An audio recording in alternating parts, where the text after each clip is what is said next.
Continuous present tense चालू वर्तमान काळ subject plus am is are plus verb ing plus object. ती पुस्तक दाखवत आहे. She is showing a book. तो बॉल पकडत आहे. He is catching a ball. Continuous past tense चालू भूतकाळ subject plus was verb plus verb ing plus object. ती बोलत होती. She was speaking. ती खात होती. She was eating.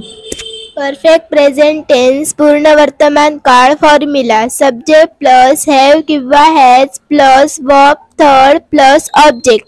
सेंटेन्स मी तिच्याशी बोललेली आहे. I have spoken with her. तिने भाजी घेतलेली आहे. She has taken vegetables. Perfect past tense पूर्ण भूतकाळ subject plus had plus verb third plus object. तिने पत्र पाठवलेले होते. She had sent a letter. त्याने बॉल फेकलेला होता. He had thrown a ball.